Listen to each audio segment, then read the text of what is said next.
18 plus sales promotion.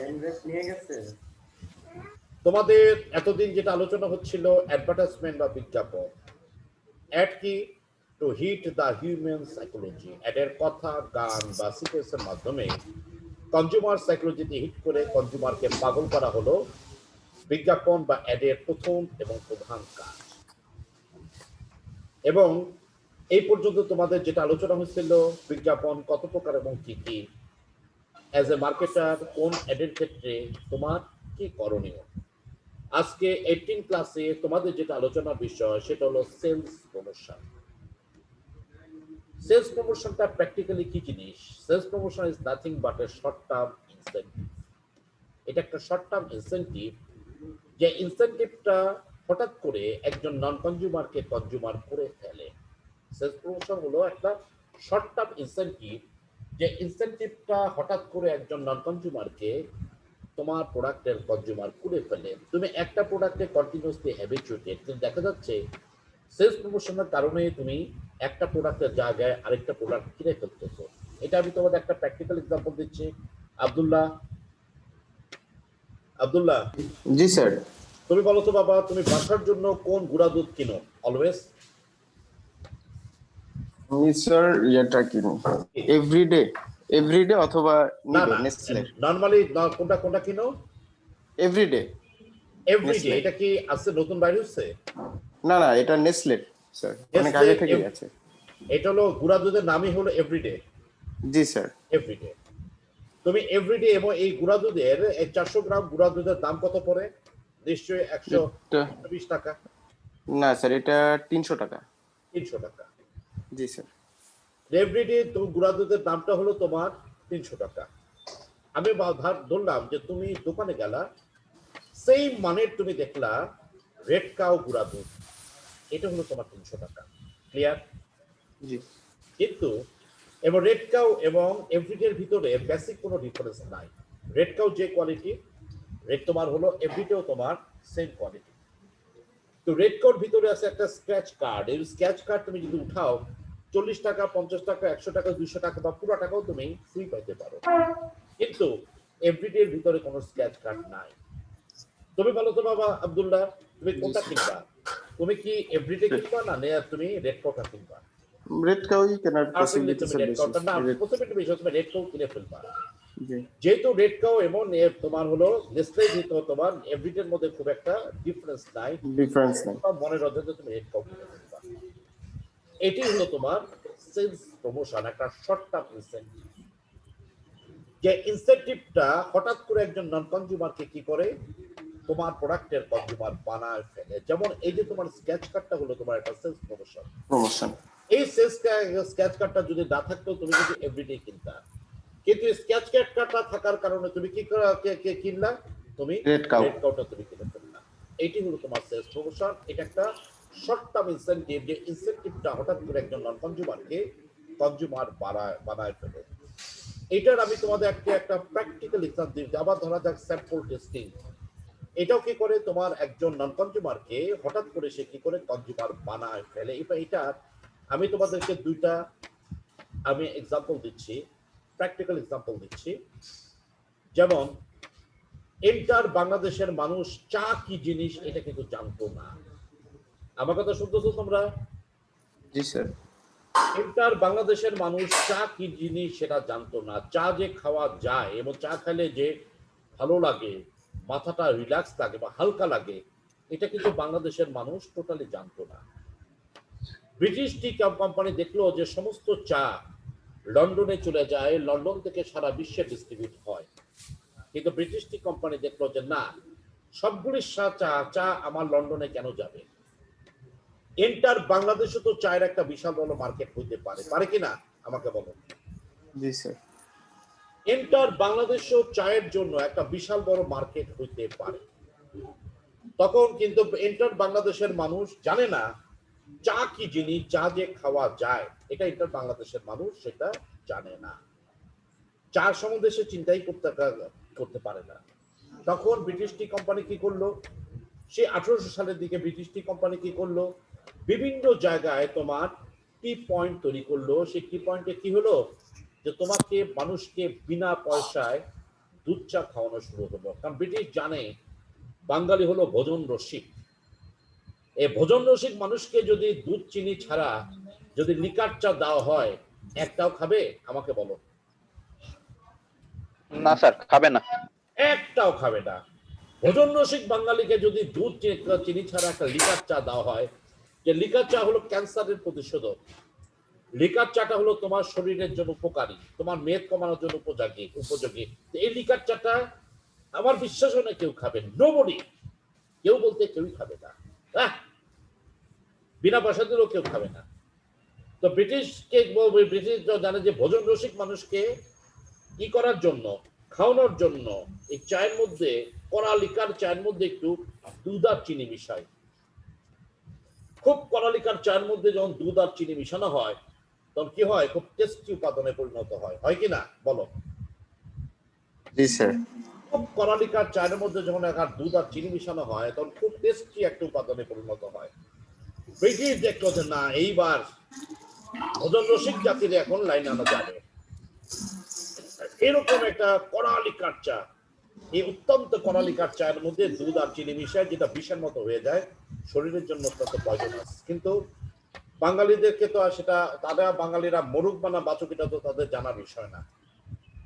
বিষয় হলো তাদের ব্যবসা। তারা এই কড়া লিকার চায়ের মধ্যে দুধ আর চিনি মিশায় একটা টেস্ট উপাদান করে বিভিন্ন জায়গায় স্টল খুলে ফেলছে, বসছে।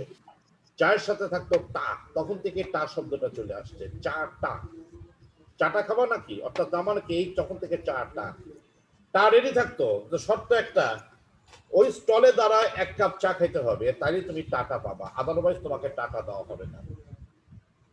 স্টলে দ্বারা সে কি করতেছে, 1 কাপ চা খাইলো, তারপর টাকা নিয়ে যাচ্ছে, খুব কষ্ট করে 1 কাপ চা খাইলো, তারপর টাকা নিয়ে এসে যাচ্ছে। তারপর দেখা যাচ্ছে মানুষ কিন্তু আর চায়ের জন্য অপেক্ষা করতেছে না, মানুষ পছন্দ করে সে কি করছে, সে চাটা খাচ্ছে, চায়ের জন্য অপেক্ষা করতেছে। কারণ দুধ চিনি, কড়া লিকারের চায়ের মধ্যে যখন দুধ আর চিনির যখন মিশানো থাকে, খুব টেস্টি উপাদান লাগছে। ব্রিটিশ যখন দেখলো যে মানুষ চায় হ্যাবিচুয়েটেড হয়ে গেছে, এন্টার বাঙালি চায় হ্যাবিচুয়েটেড হয়ে গেছে, এবং চা একবার যদি তুমি ধরো, চা ছাড়া থাকা যায় না। থাকা যায়? আব্দুল্লাহ বলো তো, চায়ের নেশা যদি একবার হয়, তা চা ছাড়া কি থাকা যায়? আমাকে না। চা ছাড়া থাকা যায় না। ইন্টার অফিসে কোনো খাবার দাবারে কিন্তু ব্যবস্থা নাই, কিন্তু চায়ের ব্যবস্থা আছে। কেন? জানে বাঙালি চা ছাড়া থাকতে পারবে না, কারণ ব্রিটিশের নেশাটা ধরাই দিচ্ছে।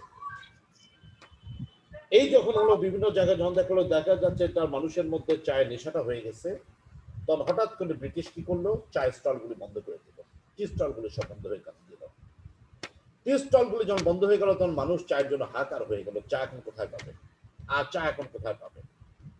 তখন ব্রিটিশ কি করলো, চাটা বাজারে ছেড়ে দিল, চা তৈরি করার ফর্মুলাটা শিখাই দিল।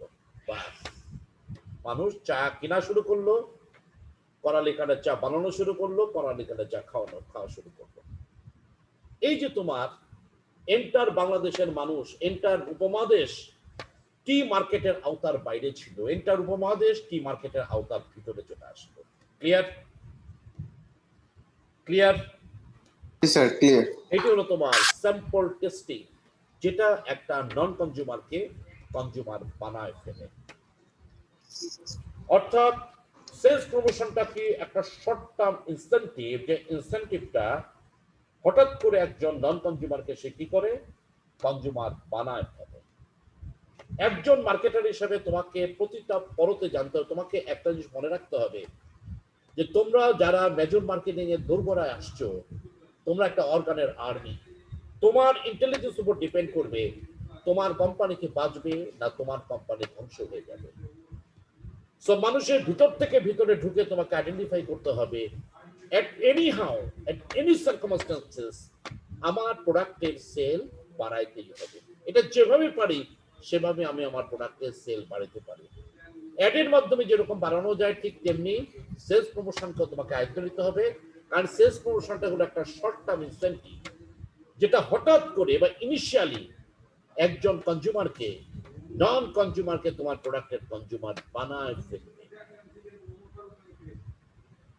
যেমন আমি তোমাদেরকে একটা প্র্যাকটিক্যাল এক্সাম্পল দেই। আব্দুল্লাহ তুমি বলো তো বাবা, জি স্যার।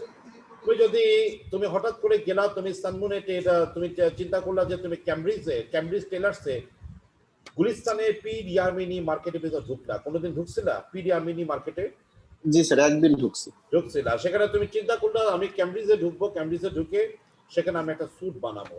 কিন্তু হঠাৎ করে তুমি সানমুনের মধ্যে একটা প্লেকার্ড দেখলা, উপরে দেখলা very nice and handsome boy, সানমুনের স্যুট পরে যখন একটা পার্টিতে আসছে, পার্টিতে তাকে এত লুক্রেটিভ লাগতেছে, 16 থেকে 17 বছরের very nice and good looking young girl তাকে ঘিরে দাঁড়ায় আছে, তার গালে হাত দিচ্ছে, তাকে কনভিন্স করার চেষ্টা করতেছে। ঠিক এই দৃশ্য যখন আব্দুল্লাহ দেখবা, তোমার কাছে কি মনে হবে? তোমার কাছে কি মনে হবে না আমি যদি সানমুনের স্যুট পরি, তার আমি যদি ইউনিভার্সিটি ক্যাম্পাসে আসবো, আমার স্বপ্নের রাজকুমারী হঠাৎ করে আমার প্রতি ফিদা হয়ে যায়, আমাকে ফিদা হয়ে আমাকে বলতে পারে আব্দুল্লাহ তোমাকে ছাড়া বাঁচবো না, আমাকে তাড়াতাড়ি বিয়ে করো। মনে হবে কি হবে না আব্দুল্লাহ? জি স্যার, জি স্যার। তো তুমি কি কোন টেলার্সে ঢুকবা? ক্যামব্রিজে ঢুকবা না ইসে কি বলে সানমুনে ঢুকবা? ওই সময় স্যার ডিসিশন চেঞ্জ হয়ে যাবে, তখন ওই সময় তোমার ঢুকবো। ডিসিশন চেঞ্জ হয়ে যাবে, তুমি ঢুকে যাবা সানমুনে। এবার এই সানমুনের এই যে তোমার হলো, এটি হলো তোমার point of purchase and sales promotion. এটা একটা শর্ট টার্ম ইনসেনটিভ, যে ইনসেনটিভটা হঠাৎ করে একজন নন কনজিউমারকে সে কি করে কনজিউমার বানায় ফেলে। এখন several sales promotional tools, result আমি তোমাদেরকে আগে হলো সেভারাল সেলস প্রমোশনাল টুলস। এখন এটা তোমার একটা প্রিন্টিং মিস্টেক হয়ে গেছে, এটা হবে আগে, তারপর রিজল্টটা হবে পরে। সেলস প্রমোশনের কতগুলি টুলস থাকতে পারে, যেমন হলো তোমার স্যাম্পলের এক্সাম্পলতে আমি শুরুই করছিলাম চা। আজকে আমরা চা খাচ্ছি কেন আব্দুল্লাহ বলো তো? ব্রিটিশরা যদি স্যাম্পল টেস্টিং এর মাধ্যমে আমাদেরকে স্টলে করে যদি আমাকে স্যাম্পল চা না খাওয়াইতো, আজকে কি আমরা টি এর মার্কেট হইতাম? আজকে কি আমরা চা খাইতাম বলো? না না, আজকে আমরা চা খাইতাম না, বা আমরা এন্টার ভারতীয় উপমহাদেশের মানুষ জানতো না যে চা কি জিনিস, চা যে খাওয়া যায়, এটা ভারতীয় উপমহাদেশের মানুষ এটা টোটালি জানতো না। This is sample. যে স্যাম্পল কি করতেছে, ওই যে ব্রিটিশদের স্যাম্পল টেস্টিং কি করতেছে, আমাদেরকে প্রোডাক্টের কনজিউমার বানায় দিচ্ছে, আমাদেরকে করেছে। তোমার স্যাম্পলের আমি আমার জীবনের একটা প্র্যাকটিক্যাল এক্সাম্পল দিই, একদম একটা প্র্যাকটিক্যাল এক্সাম্পল দিই। 1995 সালে 96 সালে তোমাদের জন্ম কি কারো হয়েছিল 95-96-তে? জি স্যার, জি স্যার, জন্ম জি হয়েছিল। স্যার। না, তোমাদের জন্ম হওয়ার কথা না 95 না স্যার, হয়েছে স্যার 96 সালে। 96 সালে, আচ্ছা। জি স্যার। হ্যাঁ, তো 95-96-তে নর্মালি তোমাদের কারো জন্ম হওয়ার কথা না। 1995-96 সালে যখন আমি মাত্র পাশ করে বের হই এবং আমার বাবার ব্যবসার সাথে যখন আমি জড়িত ছিলাম, ডিসেম্বরের কনকনা শীত, এখন কিন্তু আমরা শীত কি ভুলেই গেছি। হ্যালো, জি স্যার। শীত কি জিনিস আমরা কিন্তু এখন বলতে গেলে ভুলেই গেছি। স্যার গ্রামে বোঝা যায় স্যার। কিন্তু 10 বছর আগে, 10 থেকে 15 বছর আগে নভেম্বরে কাঁথা গায়ে দিতে হইতো।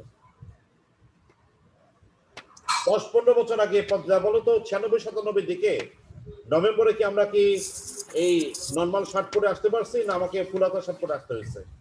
ফুল হাতা শাড়ি। আমাদের ফুল হাতা শার্ট পরে আসতে হয়েছে এবং কাঁথা কিন্তু গায়ে দিতে হয়েছে। তখন কিন্তু আমরা শীত বুঝতাম না। আর ডিসেম্বরের 14-15 তারিখে দিকে শীতটা কল্পনা করা যেত না, অকল্পনীয় শীত। এ প্রচন্ড শীতে একদম সমস্ত সোয়েটার টোটার পরে যখন আমার বাসা হলো 4 নম্বর সেক্টর, উত্তরা 4 নম্বর সেক্টর। আর প্রথম চালু হয়েছিল প্রিমিয়াম বাস সার্ভিস। আমার কথা শুনতেছো তোমরা? জি স্যার। প্রিমিয়াম বাস সার্ভিসটা তখন চালু হয়, এটা হলো Uttara to Motijheel, Dilkusha to Uttara, Uttara to Dilkusha এবং দিলকুশা টু উত্তরা প্রথম চালু হয়। 95-তে হলো এই প্রিমিয়াম বাস সার্ভিস। এই প্রিমিয়াম বাসের সামনে যখন স্ট্যান্ডে যখন এসে দাঁড়াইতাম, তখন ওইখানে ওই প্রিমিয়াম বাসের সামনে নেসক্যাফে বসে থাকতো কফির বস্তা নিয়ে। আমরা যখন বাসে লাইন করে দাঁড়াইতাম, তখন প্রত্যেকের হাতে ট্রে নিয়ে যায়, প্রত্যেকের হাতে একটা করে কফি দিয়ে যেত। প্রচন্ড শীতের সকালে যদিও চা, করালিকারের চা, লিপটন তাজা চা খায় আসছি, বাসাতে খায় আসছি, তারপর যদি একটা করালিকারে যদি একটা কফি দেয়, আমরা কি না করব? বলো। না, ওই মুহূর্তে সম্ভব না। ও এই প্রচন্ড শীতে যখন একটা করালিকারে যখন লিপটন, যখন একটা নেসলে, যখন একটা নেসকফি দিবে, ওরে বাবা, এটা তো মনে হয় অমৃত পাইলাম। নেসকফি খাচ্ছি এবং খাইতে খাইতে কি হলো, আমরা বাস আসলো, আমরা বাসের মধ্যে উঠে গেলাম। একদিন, 2 দিন, 3 দিন, 4 দিন স্যাম্পল কি হচ্ছে, আমাদেরকে 1-2 সপ্তাহ ধরে কফি খাওয়ানো। 1 সপ্তাহ কফি খাওয়ার পরেই হঠাৎ করে আমার কাছে মনে হলো, আমি তো বাসায় চায়ের বদলে কফি খেতে পারি।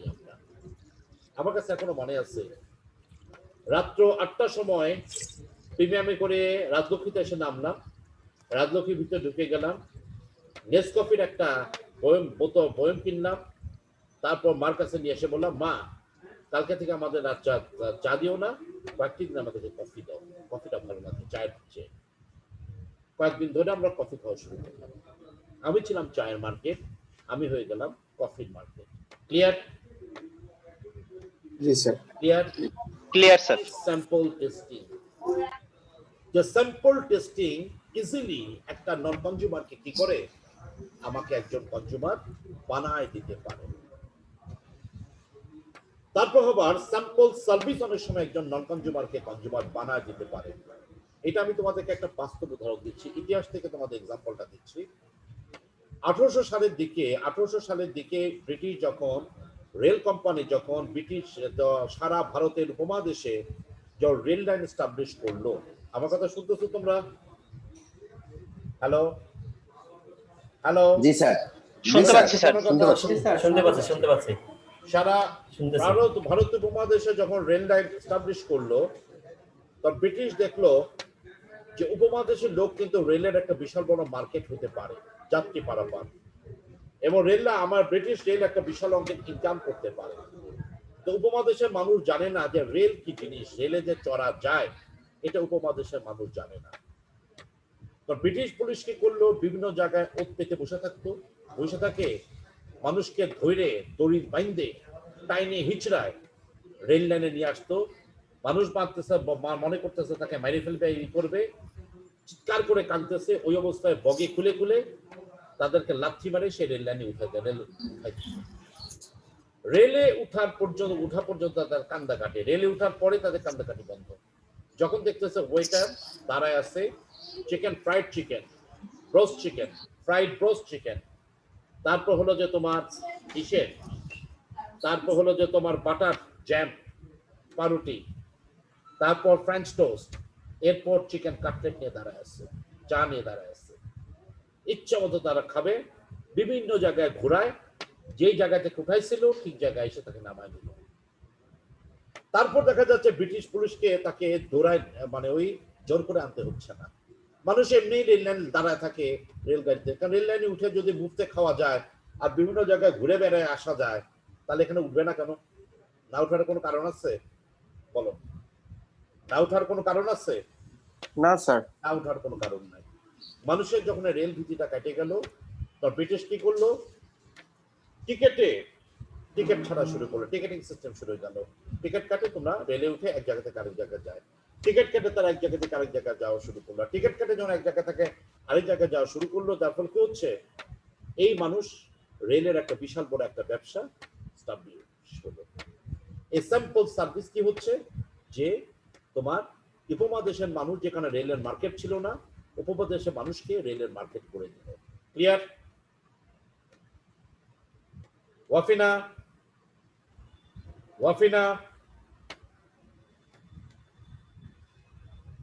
জি স্যার, আসসালামু আলাইকুম। ওয়ালাইকুম আসসালাম। ক্লিয়ার? জিনিসটা ক্লিয়ার?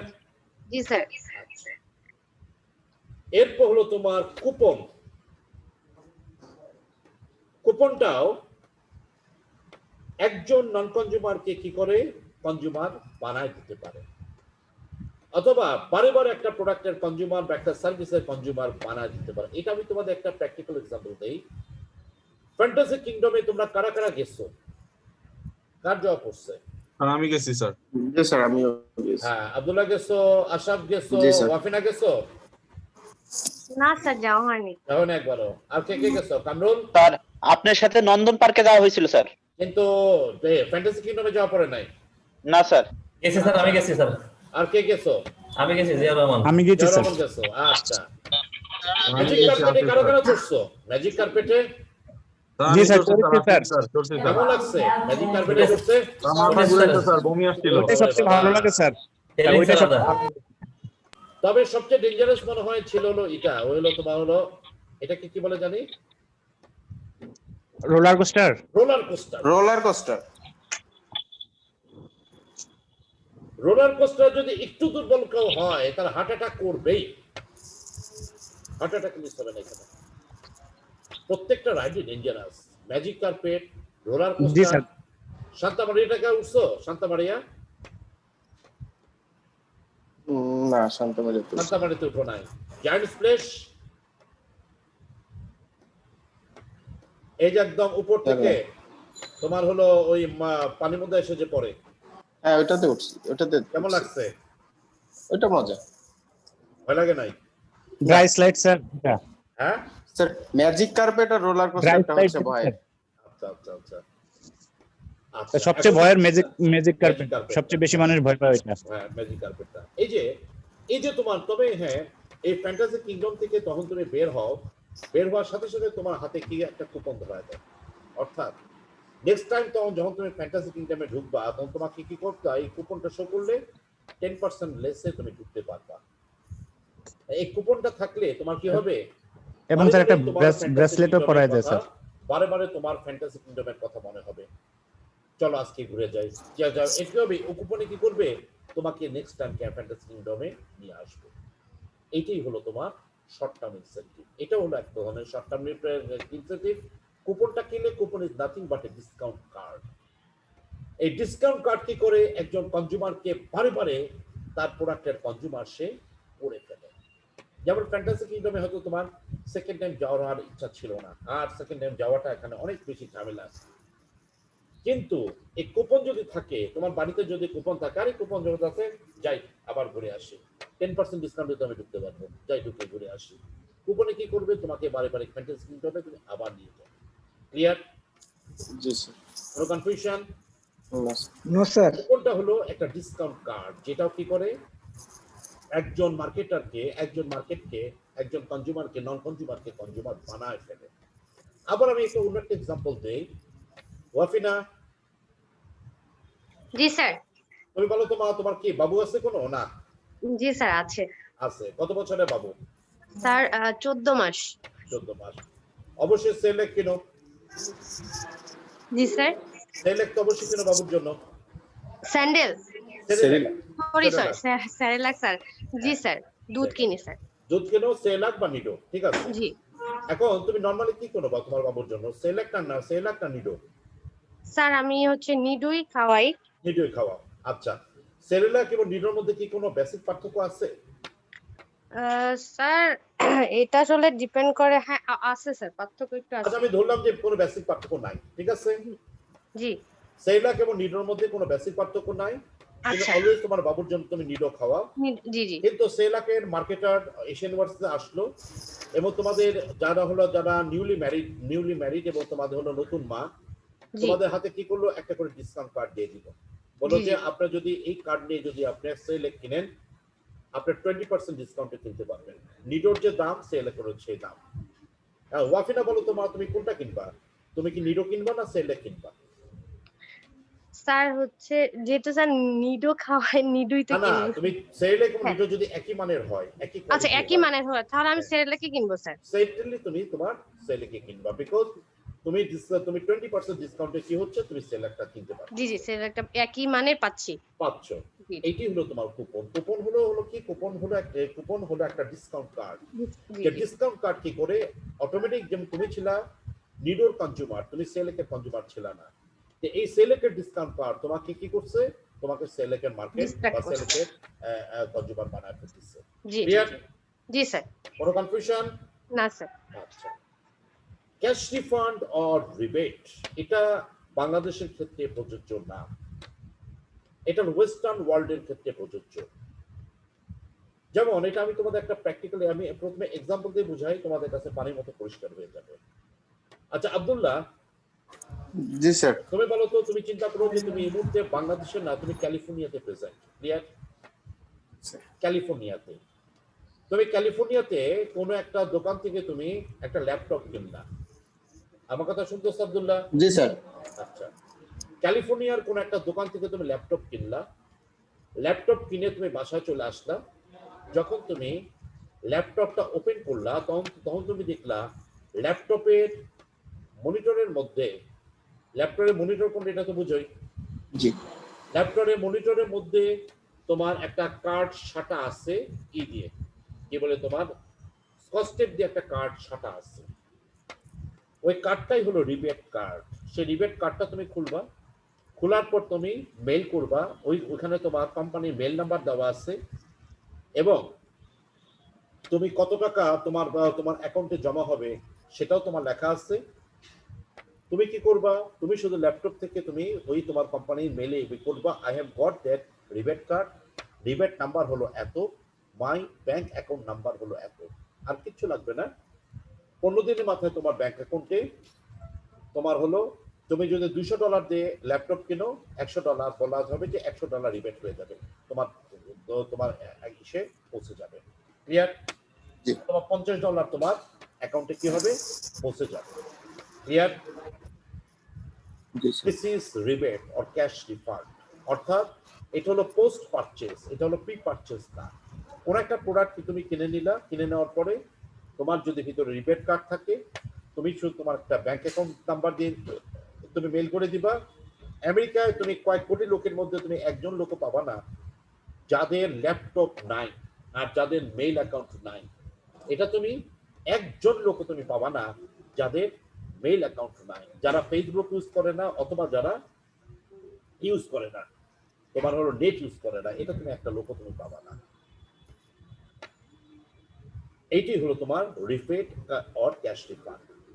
কোন আইবিএম যদি তোমার এই ক্যাশ রিফান্ডের এক্সাম্পল তোমার হলো সুযোগটা দেয়, তাহলে তুমি কি করবা? রিবেট কিন্তু সব ইসে থাকবে না, ভিতরে তুমি কি থাকবা, মানুষ ইসের মধ্যে থাকবে, টেন্সের মধ্যে থাকবে, হয়তো আমি রিবেট পাওয়া যেতে পারি, হয়তো আমি রিবেট পাওয়া যেতে পারি, হয়তো আমি রিবেট পাওয়া যেতে পারি। তাহলে টেন্সটা কি হবে, সেই প্রোডাক্টটা কিনতে উদ্বুদ্ধ করবে। ক্লিয়ার? কোনো কনফিউশন?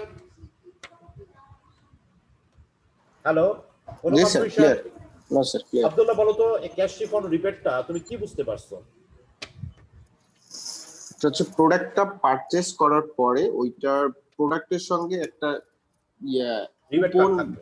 রিবেট কার্ড থাকবে। রিবেট কার্ড থাকার পরে ওইখান থেকে আমার কোম্পানির যে মেইল অ্যাড্রেস আছে সেখানে যদি আমি ওই রিবেট কার্ডের ওই কার্ডের যে নাম্বার বা ডিটেইলিংসটা আমি মেইল করে দেই এবং আমার অ্যাকাউন্ট নাম্বারটা দিয়ে দেই, সেই অ্যাকাউন্ট নাম্বারে রিফান্ডটা চলে আসবে, রিফান্ডটা চলে ক্যাশ আসবে। রিফান্ড চলে আসবে। আচ্ছা, আর এটার সবচেয়ে বড় অ্যাডভান্টেজটা কি বলো তো বাবা? যদি 100টা কম্পিউটার ল্যাপটপের ভিতর যদি 5টা ল্যাপটপে কোম্পানি যদি রিবেট দেয়, এটা আইবিএম কোম্পানির জন্য কি হতে পারে এটা? এবং আইবিএম যদি এটা তুমি বিভিন্ন অ্যাডে প্রচার করে দেয়, আপনি পাইলেও পাইতে পারেন রিফান্ডটা। মানুষ কি থাকবে? মানুষ টেন্সে থাকবে, আমি রিবেট পাইও যেতে পারি, আমি রিবেট পাইও যেতে পারি। এটার কারণে সেলসটা ইনক্রিজ করবে, সেলসটা বেড়ে সেলসটা ইনক্রিজ করবে স্যার। কোম্পানি যাবে, কনজিউমারের ওইটার প্রতি ফোকাস থাকবে। ফোকাস থাকবে। এইটি হলো তোমার ক্যাশ রিফান্ড ও রিবেট। যেমন cash refund or rebate. Clear? জি স্যার। এরপর হলো তোমার প্রাইস প্যাক। প্যাকেটের গায়ে, যে কোনো একটা প্রোডাক্টের প্যাকেটের গায়ে যদি স্ক্র্যাচ কার্ড দেওয়া থাকে, যেমন আমি তোমাদেরকে এক্সাম্পলটা আগেও দিয়েছিলাম, আব্দুল্লাহ অলওয়েজ তার বাসার জন্য এভরিডে গুঁড়া দুধটা কিনে, নেসলে এভরিডে গুঁড়া দুধটা কিনে, এভরিডে গুঁড়া দুধটা কিনে। এভরিডে এবং রেড কাউর মধ্যে বেসিক কোনো পার্থক্য নাই। এভরিডের যে কোয়ালিটি, রেড কাউর কোয়ালিটি সেম। এভরিডে যে কম্পোনেন্ট এবং রেড কাউর কম্পোনেন্ট সেম। এভরিডের দাম হলো 350 টাকা, রেড কাউর দাম হলো 350 টাকা, কিন্তু এভরিডের মধ্যে কোনো স্ক্র্যাচ কার্ড নাই, কিন্তু ইসের ভিতরে কিন্তু রেড কাউর মধ্যে স্ক্র্যাচ কার্ড আছে। স্ক্র্যাচ কার্ডটা তুমি যদি উঠাও তাহলে কি হবে? 10 টাকা, 20 টাকা, 5 টাকা, 15 টাকা, 20 টাকা, 50 টাকা, যে কোনো টাকা কি হতে পারে? ডিসকাউন্ট বার হতে পারে। তাহলে আব্দুল্লাহ বলো, তুমি কোনটা কিনবা? Red cow. এভরিডে কিনবা না রেড কাউ কিনবা? Sir obviously red cow sir. Obviously তুমি রেড কাউ কিনবা। এটি হলো তোমার প্রাইস প্যাক। প্যাকেটের গায়ে, প্রাইস প্যাকেটের গায়ে যদি তোমার স্ক্যাচ কার্ড থাকে, তুমি কি করবা? সার্টেনলি তুমি সেই প্রোডাক্টের জিনিস কিনবা। এইভাবে তুমি কি করতে পারো যে তুমি তোমার সেল, তোমার হলো শর্ট টার্ম ইনসেন্টিভের মাধ্যমে তুমি তোমার প্রোডাক্টের সেল বহুগুণে তুমি বাড়ায় দিতে পারো। ক্লিয়ার? প্রিমিয়াম, যদি তোমার একই প্রাইসে কোম্পানি তার প্রোডাক্টের কোয়ান্টিটিটা বাড়ায় দেয়, যেমন 15 টাকায় পাওয়া যেত হলো 25 ml কোক, এখন যদি 15 টাকায় 30 ml কোক পাওয়া যায়, তাহলে কোকের প্রতি তোমার ফ্যাসিনেশন বাড়বে না কমবে? বলো। স্যার বাড়বে স্যার। সার্টেনলি বাড়বে। 15 টাকায় পাওয়া যেত আগে 25 ml কোক, এখন সে 15 টাকায় পাওয়া যাচ্ছে 30 ml কোক। কোকের প্রতি ফ্যাসিনেশন, একই প্রাইসে যদি তোমার কোম্পানি তার প্রোডাক্টের কোয়ান্টিটি বাড়ায় দেয়, তাহলে কি যেমন গুঁড়া দুধ 220 টাকায় পাওয়া যায়, 220 টাকা পাওয়া যায় তোমার হলো কি 400 গ্রাম গুঁড়া দুধ, কিন্তু এই 220 টাকায় যদি তোমার 450 গ্রাম গুঁড়া দুধ পাওয়া যায় বা 500 গ্রাম গুঁড়া দুধ বাড়া পাওয়া যায়, 100 গ্রাম যদি বাড়ায় দেওয়া হয়, তাহলে গুঁড়া দুধের প্রতি মানুষের ফ্যাসিনেশন বাড়বে না কমবে? বাড়বে। বাড়বে। স্যার বাড়বে স্যার। দিস ইজ হলো তোমার প্রিমিয়াম। একই প্রাইসে যদি কোম্পানি তার প্রোডাক্টের কোয়ান্টিটি বাড়ায় দেয়, এবং এই যে এইটাই হলো তোমার প্রিমিয়াম। এভাবে কি হবে? মানুষের প্রোডাক্টের প্রতি একটা হুজুগ বেড়ে যাবে। অলওয়েজ তোমরা একটা মনে রাখবা, মেজর মার্কেটিং এর দোরগোড়ায় যারা আসছো, তোমরা একটা অর্গানের আর্মি। তোমার ইন্টেলিজেন্স উপর, একমাত্র তোমার ইন্টেলিজেন্স উপর ডিপেন্ড করবে তোমার কোম্পানি কি অস্তিত্ব থাকবে না তোমার কোম্পানির অস্তিত্বটা ধ্বংস হয়ে যাবে, তোমার ইন্টেলিজেন্স উপর ডিপেন্ড করবে, আর কারো না। একটা কোম্পানির অ্যাকাউন্টস ফ্লপ হবে, কিচ্ছু না, কোম্পানি টিকে থাকবে। কোম্পানির অ্যাডমিন ফ্লপ হবে, কোম্পানি টিকে থাকবে। কোম্পানির ফাইন্যান্স ফ্লপ হবে, তাও কোম্পানি টিকে থাকবে। মার্কেটিং ফ্লপ হবে, কোম্পানি শেষ। এটা জাস্ট তোমার ইন্টেলিজেন্স উপর একটা কোম্পানির অস্তিত্ব নির্ভর করতেছে। এই জন্য একজন মার্কেটারকে প্রত্যেকটা পরতে পরতে তাকে বুঝতে হয় কনজিউমার বিহেভিয়ার, মানুষের ইন্টারনাল মোটিভ, মানুষ কি চায়, কেন চায়। মানুষকে ফিদা করা, মানুষকে পাগল করা হলো তোমার প্রথম এবং প্রধান কাজ। স্যাম্পলের মাধ্যমে তুমি পাগল করতে পারো, কুপনের মাধ্যমে তুমি পাগল করতে পারো, ক্যাশ রিফান্ডের মাধ্যমে পাগল করতে পারো, প্রাইস প্যাকের মাধ্যমে তুমি পাগল করতে পারো, প্রিমিয়ামের মাধ্যমে তুমি পাগল করতে পারো। যে কোনো সিকোয়েন্সে কনজিউমারকে পাগল করা হলো তোমার প্রথম এবং প্রধান কাজ। ক্লিয়ার? জি স্যার। এরপর হলো তোমার অ্যাডভার্টাইজিং স্পেশালটিজ। এটা আমি তোমাদের একটা প্র্যাকটিক্যাল এক্সাম্পল দিই, তাহলে তোমাদের কাছে এটা পানির মতো পরিষ্কার হয়ে যাবে। ধরলাম যে ইগলু আইসক্রিম এশিয়ান ইউনিভার্সিটিতে আসে একটা তোমার হলো কালচারাল প্রোগ্রামের অ্যারেঞ্জমেন্ট করলো। কালচারাল প্রোগ্রামের অ্যারেঞ্জমেন্টের মাধ্যমে ইগলু কি করলো, প্রত্যেকটা স্টুডেন্টকে বিনা পয়সায় জার্সি, ইগলুর লোগো দেওয়া তোমার হলো পোলো শার্ট গিফট করলো। তারপর ইগলুর লোগো দেওয়া চাবি রিং গিফট করলো। মেয়েদেরকে ইগলুর লোগো দেওয়া পার্স গিফট করলো। আব্দুল্লাহ, বলো তো তোমার কমন সেন্সে এগুলো যে এত টাকা খরচ করে এশিয়ান ইউনিভার্সিটিতে এই জিনিসগুলি সাবকা দিল, এগুলোর কি কোনো বেনিফিট হবে না বেনিফিট হবে না? অবশ্যই হবে স্যার। তাহলে তো এগুলো বেনিফিটটা কি হবে? এগুলো ব্র্যান্ডিংটা হবে। Very good. প্রথমত তার এগুলোর ব্র্যান্ডিংটা হবে। এগুলোর নাম মানুষের প্রত্যেকটা বাচ্চার মনে থেকে মনের ভিতরে ঢুকে যাবে। এশিয়ান ইউনিভার্সিটির প্রত্যেকটা স্টুডেন্ট প্রতিদিন যখন একজন বাচ্চা যখন চাবি রিং দেখবে, তারপর হয় মেয়ে যখন পার্সে যখন এগুলো লোগোটা দেখবে, অটোমেটিক তার এগুলো আইসক্রিম খাইতে ইচ্ছা জাগবে। জাগবে কিনা? জাগবে। তাদের যদি ইচ্ছা জাগে, একবার যদি তারা হ্যাবিচুয়েটেড হয়ে যায়, তার দেখা দেখি অন্যজন হ্যাবিচুয়েটেড হয়ে যায়। ক্লিয়ার? এটি হলো তোমার অ্যাডভার্টাইজিং স্পেশালিটিস। ক্লিয়ার? এটা ডাইরেক্ট অ্যাড ছাড়াও যে অ্যাড হইতে পারে, এটাও এক ধরনের অ্যাড। বিভিন্ন দোকান, যেমন কিছুদিন আগে তোমার আসছিল, তোমার কিছুদিন আগেও তোমার ম্যাগি স্যুপ আসছিল, এবং এশিয়ান ইউনিভার্সিটির বাচ্চাদেরকে প্রত্যেককে কি হলো বিনা পয়সা ম্যাগি স্যুপ গিফট হিসেবে খাও। বিনা পয়সা যখন স্যুপ দিচ্ছে, তখন কে খাবে না? কন্টিনিউ যখন স্যুপ খাচ্ছি, তখন তোমার sample testing, continuous sample soup খাওয়ার পরে দেখা যাচ্ছে প্রত্যেকটা বাচ্চা বাসার জন্য কি হচ্ছে, স্যুপ কিনে নিয়ে যাচ্ছে। তারা যখন স্যুপ কানে খায়, যখন অভ্যস্ত হয়ে যাচ্ছে, কি হচ্ছে, তারা একসময় সুপার মার্কেট হয়ে গেল। ক্লিয়ার? এইটা হলো তোমার অ্যাডভার্টাইজিং স্পেশালিটিস। এরপর হলো তোমার পয়েন্ট অফ পারচেস। এটা একটা অত্যন্ত ইম্পর্টেন্ট পয়েন্ট এবং অত্যন্ত important topic. Point of purchase, যেই জায়গায় প্রোডাক্টটা বিক্রি হয় সেই জায়গায় যদি তোমার প্রোডাক্টের অ্যাড দেওয়া হয়, যেমন আব্দুল্লাহ কিছু গেছিল পীর ইয়ামিনী মার্কেটে। আব্দুল্লাহ, জি স্যার। তোমার স্বপ্নের কোনো রাজকুমারী আছে? তোমার মিসেস আশেপাশে নাই তো? আছে স্যার, আছে। আচ্ছা, তাহলে তো আব্দুল্লাহকে আর এক্সাম্পলটা দেওয়া যাচ্ছে না। হ্যালো, জি স্যার। আচ্ছা, তাহলে কি তোমাকে কি এক্সাম্পলটা দেওয়া যাবে না দেওয়া যাবে না? স্যার বাপ্পি ভাই আছে, বাপ্পি ভাই সম্ভবত আনম্যারিড, বাপ্পি ভাইকে দিয়ে দেন। কোথায় বাপি আছে এখানে লাইনে? জি স্যার। বাপি আছো? আচ্ছা জি স্যার। বাপ্পি, আচ্ছা বাপ্পি, হঠাৎ করে তুমি গেলা পীর ইয়ামিনী মার্কেটে, গেলা পীর ইয়ামিনী মার্কেটে যায়, হঠাৎ তোমার ইচ্ছা হলো ক্যামব্রিজে যাবা, ক্যামব্রিজ থেকে তুমি স্যুট বানাবা, স্যুট পরে তুমি ক্যাম্পাসে আসবা। সেখানে তুমি সানমুনের সামনে একটা বিশাল বড় তুমি একটা ভিডিও ক্লিপ দেখলা, very nice and handsome boy. সালমনের স্যুট পরে যখন সে একটা পার্টিতে আসছে, পার্টিতে তাকে এত লুক্রেটিভ লাগতেছে, 7-8টা ইয়াং গার্ল তাকে ঘিরে দাঁড়ায় আছে, তার গালে হাত দিচ্ছে, তাকে কনভিন্স করার চেষ্টা করতেছে। তাহলে এটা যখন তুমি দেখবা তো তোমার কাছে কি মনে হবে? তোমার কোনো স্বপ্নের রাজকুমারী আছে বলো তো বাপ্পি? বিবিএস স্যার, নাই স্যার। 65 বা 66 এ স্বপ্নের কোনো রাজকুমারী আছে? আছে না নাই? বাপ্পি নাই স্যার। আছে? আমি ধরলাম দিলাম। তোমার কাছে কি মনে হবে?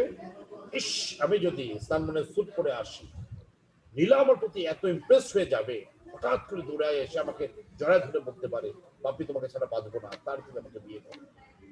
বাপ্পি মনে হবে কি হবে না বলো? বাপ্পি অবশ্যই স্যার, হবে স্যার। সার্টেনলি মনে হবে। This is G sir. Point of purchase. Hello. এটি হলো, হ্যাঁ, এটি হলো তোমার পয়েন্ট অফ পারচেজ। ও যেই জায়গায় প্রোডাক্টটা বিক্রি হয় সেই জায়গায় যদি তুমি এমন একটা ভিডিও ক্লিপ রাখতে পারো, যেমন তুমি দেখবা আরঙে, আব্দুল্লাহ বাপ্পি তোমরা কি আরঙে গেছো কোনো সময়? অবশ্যই যাওয়ার প্রস্তাব। জি স্যার, অনেকবার গেছি। এই অনেকবার গেছো তুমি আরঙে, দেখবা যে যেখানে ক্যাশ জি কাউন্টার স্যার। দেখবা, ক্যাশ কাউন্টারের পিছনে তুমি দেখবা ভিডিও ক্লিপ। জি। আরঙের পাঞ্জাবির একটা ভিডিও ক্লিপ আছে, তারপরে সে খেলনার ভিডিও ক্লিপ আছে, বিভিন্ন রকম ভিডিও ক্লিপ দেখাচ্ছে। কেন এই ভিডিও ক্লিপগুলি কেন? এই ভিডিও ক্লিপ যখন তুমি অটোমেটিক দেখবা, অটোমেটিক ইন্সপায়ারেশন করার জন্য। হ্যাঁ, অটোমেটিক কোন একটা প্রোডাক্ট কিনতে তোমার কি হবে? তোমার ইচ্ছা জাগবে। এইটুকু তোমার পয়েন্ট অফ পারচেজের মধ্যে স্থানে তোমার যদি একটা ভিডিও ক্লিপ থাকো, মানুষের প্রোডাক্ট কেনার প্রতি একটা প্রচন্ড আকাঙ্ক্ষা জেগে উঠবে। লাস্ট হলো তোমার কনটেক্সট অর গেইম। কোন কোম্পানি যদি কোনো একটা শিক্ষা প্রতিষ্ঠানে যদি কোনো একটা কন্টেস্ট বা গেমের অ্যারেঞ্জমেন্ট করে, যেমন এগুলো এশিয়ান ইউনিভার্সিটিতে এসে কোনো একটা কন্টেস্ট বা গেমের অ্যারেঞ্জমেন্ট করতেছে,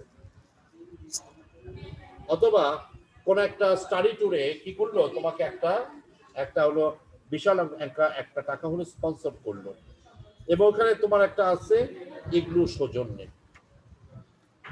তাহলে আব্দুল্লাহ বলো তো, এটা ইগলুর লাভটা কি হবে বলো তো? এটা তো স্যার ওদের প্রমোশনাল অ্যাক্টিভিটির মধ্যেই পড়ে, যেটা ওই কনজিউমারকে অ্যাট্রাক্ট অটোমেটিক প্রোডাক্টের প্রতি ওই সংগঠন যখন এগুলোর প্রতি একটু মোটামুটি যখন একটা দুর্বল হয়ে পড়বে, তখন যখনই সেই কোম্পানি এগুলো ছাড়া অন্য কোনো আইসক্রিম সে নর্মালি সে কিনতে ইচ্ছা হবে, তার ইচ্ছা হবে না। এই ধরনের অ্যারেঞ্জমেন্টের মাধ্যমে তুমি কি করতে পারো? তুমি তোমার প্রোডাক্টের এটা বাড়াতে পারো। এখন হলো তোমার objective of sales promotion. Sales প্রমোশনের মেন অবজেক্টিভ কি? মোটামুটি দুইটা অবজেক্টিভ থাকে। প্রথমটা হলো to occupy competitors market. Sales প্রমোশনের প্রথম উদ্দেশ্যটাই হলো যে তুমি কম্পিটিটর মার্কেট দখল করা হলো তোমার প্রথম এবং প্রধান অবজেক্টিভ। যেমন বাপ্পি অলওয়েজ এভরিডে গুঁড়া দুধ কিনে, বাপ্পি না আব্দুল্লাহ অলওয়েজ এভরিডে গুঁড়া দুধ কিনে, কিন্তু যদি তোমার রেড কাউ যদি তোমার তার হলো কি বলি ক্যাশ কার্ড থাকে গুঁড়া দুধের মধ্যে, আর অথবা কুপন থাকে গুঁড়া দুধের মধ্যে, আব্দুল্লাহ কি করবে? রেড কাউ গুঁড়া দুধটা কেনা শুরু করবে। রেড কাউর মার্কেটটা কি বলে এভরিডে মার্কেটটা কে দখল করলো? Red cow. এটি হলো তোমার সেলস প্রমোশনের প্রধান উদ্দেশ্যটা হলো to occupy competitors market. Competitor মার্কেটটা দখল করা হলো তার প্রথম উদ্দেশ্য। সেকেন্ড অবজেক্টিভটা হলো কি সেলস সাপোর্ট ফর রিটেলার। রিটেলারে একটা সেলস সাপোর্টার হিসেবে কাজ করে হলো তোমার কি এই তোমার হলো সেলস প্রমোশন। কারণ কোনো কোম্পানি যদি সেলস প্রমোশনের স্টেপ নেয়, এটা রিটেলের পক্ষে সেটা বিক্রি করা খুব সহজ। আসেন আসেন আমার প্রোডাক্ট নিয়ে যান, এই প্রোডাক্টে একটা দুটো অফার আছে, আপনাকে একটা গ্লাস ফ্রি দিচ্ছে, আপনাকে একটা মগ ফ্রি দিচ্ছে, আপনাকে একটা বাটি ফ্রি দিচ্ছে, যার ফলে কি হচ্ছে এটা একটা স্যার সেল ইনক্রিজ করবে স্যার। হ্যাঁ, রিটেলার জন্য একটা সাপোর্টার হিসেবে কাজ করে। এখন হলো তোমার reasons for rapid growth of sales promotion. আগে কিন্তু সেলস প্রমোশনে খুব একটা স্টেপ ছিল না, মানুষের সেলস প্রমোশনে মাথা ঘামাইতো না, শুধু বিজ্ঞাপন নিয়ে মাথা ঘামাইতো। এখন প্রত্যেকটা কোম্পানি কেন সেলস প্রমোশনে মাথা ঘামাচ্ছে, প্রত্যেকটা কোম্পানি কেন সেলস প্রমোশনে কোনো না কোনো স্টেপ নেওয়ার কথা চিন্তা ভাবনা করতেছে, তার প্রথম কারণটা হলো internal pressure by the management. তোমরা যারা মেজর মার্কেটিং এর কাজ করতেছো বা প্র্যাকটিক্যাল মার্কেটিং রিলেটেড কাজ করতেছো, তোমরা একটা জিনিস ভালো করে জানো, ম্যানেজমেন্ট কিন্তু তোমার উপর একটা প্রেশার দিচ্ছে, তোমার সেল টার্গেট ফুলফিল করতেই হবে। আমি কথা ভুল বললাম না ঠিক বললাম? জি স্যার ঠিক বলছেন স্যার। স্যার সেল টার্গেট দিয়ে টার্গেট দিচ্ছে। তোমাকে ফুলফিল করতেই হবে। জি স্যার। আর যখন তোমাকে সেল টার্গেট ফুলফিল করতেই হবে, তখন তুমি কি হচ্ছ, তখন তুমি ম্যানেজমেন্টকে বোঝাচ্ছ আপনি আমাকে চাকরি থেকে আউট করতে পারেন, কিন্তু যতক্ষণ না পর্যন্ত সেলস প্রমোশনাল স্টেপ না নেবেন ততক্ষণ পর্যন্ত সেল টার্গেট ফুলফিল করতে পারবেন না। চাকরি থেকে আউট করেন, তা আপনাকে কয়জনকে আপনি আউট করবেন? আপনি যদি সেল না বাড়ে, তখন ম্যানেজমেন্ট বাধ্য হচ্ছে কোনো না কোনো সেলস প্রমোশনাল স্টেপ নিতে। হাই কম্পিটিশন, এখন কম্পিটিশন তোমার 10 থেকে 15-20 গুণ বেড়ে গেছে। প্রত্যেকটা কোম্পানি কম্পিটিশন 10 থেকে 20 গুণ বেড়ে গেছে, যার ফলে একটা কোম্পানি যদি কোনো সেলস প্রমোশনাল স্টেপ নেয়, আরেকটা কোম্পানি বাধ্য হবে সেলস প্রমোশনে কোনো কোনো স্টেপ নিতে। যেমন রেড কাউ যদি তার কুপন ছাড়ে, এভরিডে গুড়া দুধ কি কুপন না ছাড়ে পারবে? আব্দুল্লাহ বলো তো। পারবে না, ছাড়বে। পারবে না, এভরিডে বাধ্য হবে কুপনটা ছাড়তে। তারপরে তোমার ডিক্লাইনিং অফ অ্যাডভার্টাইজমেন্ট ইফেক্টিভনেস। অ্যাডের ইফেক্টিভনেসটা এখন বহুলাংশে কমে যাচ্ছে, বিজ্ঞাপনের যে ইফেক্টিভনেস। কারণ এখন তোমরা বলো তো, বিজ্ঞাপন তোমরা কি মন দিয়ে দেখো? আমার তো মনে হয় না দেখা পড়ে। যখন তুমি টিভিতে অনুষ্ঠান দেখো, কোনো বিজ্ঞাপন কি দেখা পড়ে বলো তো? না স্যার। স্যার ওটা যদি স্যার অ্যাট্রাকটিভনেস তৈরি করতে পারে তাহলে স্যার আমরা দেখি স্যার। আর তুমি খুব যদি স্যার ওটা কম, তৈরি তুমি করতে না কম। পারে তাহলে আমরা এখন স্যার দেখি না মানুষ স্যার। এত বেশি বিজি, আমার তো মনে হচ্ছে না এক সপ্তাহের মধ্যে একটা অ্যাড আমি দেখছি বলে আমার মনে হচ্ছে না। একটা অ্যাড আমি পড়াই প্রোগ্রামের মাঝে অ্যাড হলে স্যার, দেখছি বলে আমার মনে পড়তেছে, কারণ এত বেশি আমরা মানুষ বিজি হয়ে গেছি, অ্যাড এখন সহজে আমাদের কারোই চোখে সহজে পড়ে না। ওয়াফিনা জি স্যার। অ্যাড চোখে পড়ে বলো তো? জি জি স্যার। অ্যাড কি খুব একটা এখন দেখা পড়ে? মনোযোগ দিয়ে অ্যাড দেখার সময় পাওয়া যায়? আর না স্যার, অত মনোযোগ দিয়ে সময় অত থাকে না সব। মনোযোগ দিয়ে অ্যাড দেখার সময় পাওয়া যায় না, যার ফলে কি হচ্ছে, অ্যাডের ইফেক্টিভনেসটা এখন অনেকাংশে কমে যাচ্ছে। আর লাস্ট হলো তোমার finally consumers have become deal oriented. বর্তমানে কনজিউমার কিন্তু হয়ে গেছে এখন বাস্তববাদী, সে কিন্তু বিজ্ঞাপন দ্বারা মোহিত হতে চায় না। এখন তোমরা একটা জিনিস দেখবা, তুতুবুতু করে একটা বাচ্চাকেও কিন্তু তুমি মোটিভেট করতে পারবা না, পারবা? বাচ্চারও এখন চালাক হয়ে গেছে, বাচ্চারও কিন্তু এখন চালাক হয়ে গেছে। আর মানুষ কিন্তু এখন আগে অ্যাড দ্বারা মোহিত হতে চায় না। এই জন্য প্রত্যেকটা কোম্পানি বাধ্য হচ্ছে যে প্রমোশনে, সেলস প্রমোশনে কোনো না কোনো একটা স্টেপ দিতে। তোমরা একটু ধরো, জাস্ট একটা মিনিট তোমরা একটু ধরো।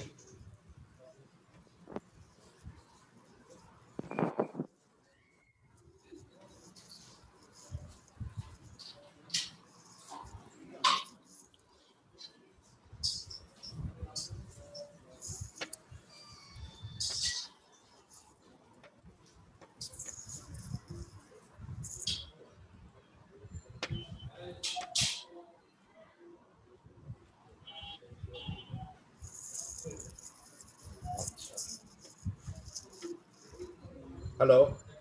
জি স্যার। আচ্ছা, জি স্যার। এই কারণে কি হচ্ছে, তোমার অ্যাডেড ইফেক্টিভনেসটা এখন বহুলাংশে বেড়ে গেছে।